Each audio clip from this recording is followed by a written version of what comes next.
Elle of Elle's Secret Recipes, a cooking show where I teach you how to make tried and true, favorite, and sometimes secret recipes.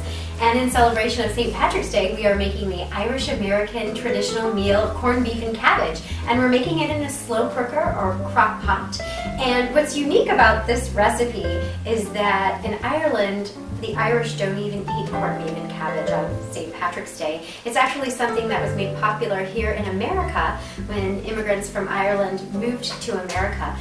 In Ireland, they actually eat boiled bacon and cabbage, and when the immigrants came here to America, they couldn't afford the bacon.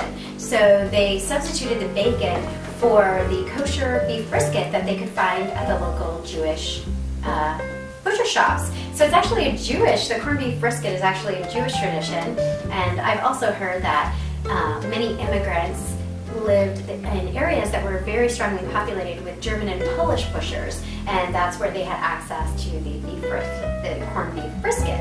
So this is a really simple recipe. You're going to put your slow cooker on high for 8 hours. You can also get a big stock pot and make this on the stove top as well. Slow cook it for 8 hours.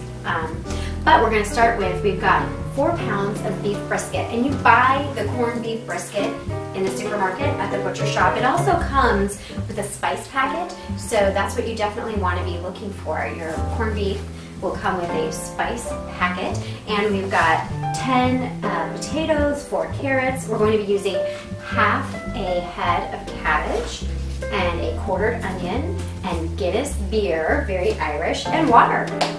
So first we are actually going to take our carrots. And some recipes say they went flying. We're not going to be using that anyway. So some recipes say to peel your carrots and then cut them into matchstick slices. But I actually, when I do this, I don't peel my carrots because the nutrients are all in the peel. So I don't peel my carrots or my potatoes. I just make them real big and chunky like this. And you're going to throw your carrots and your potatoes and onions into the bottom of the slow cooker.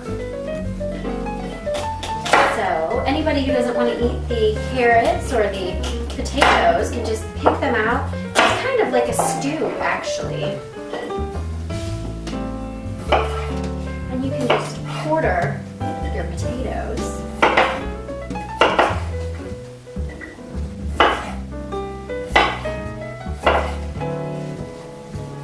Right.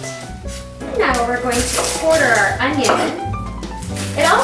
Most recipes also say peel your onion, but once again, all the nutrients are actually in the peel. So go right ahead and just cook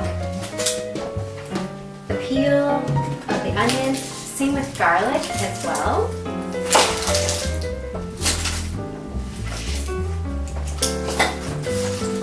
Then you're going to take your 4 cups of water and put it in your crock pot.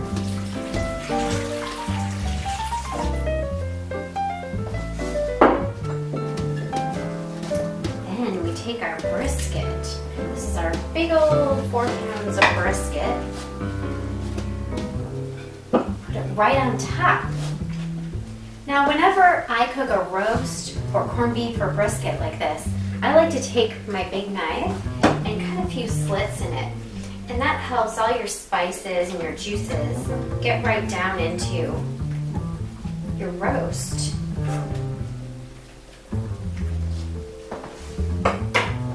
Now you're going to take 6 ounces of your Guinness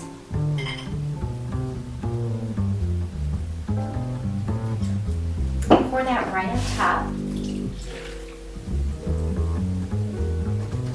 I'm going to add a little salt and pepper.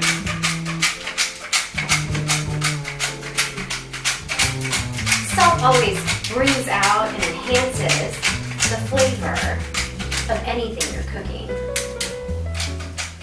This is a salt and pepper grinder. You just turn the handle and you can switch back and forth from salt to pepper.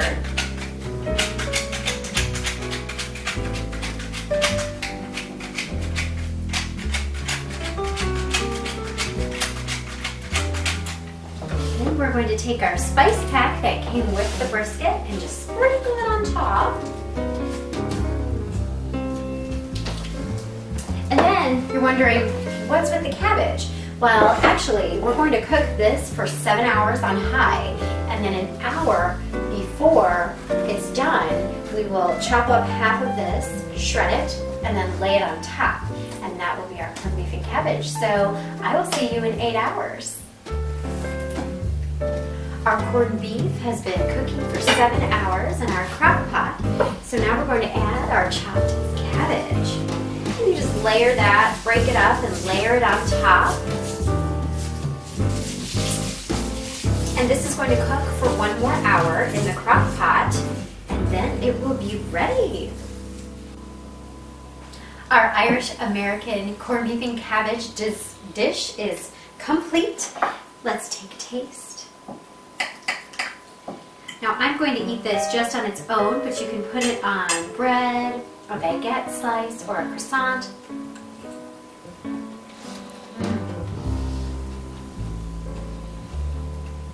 That's the best corned beef and cabbage I have ever had. Fantastic. Well, thanks for watching.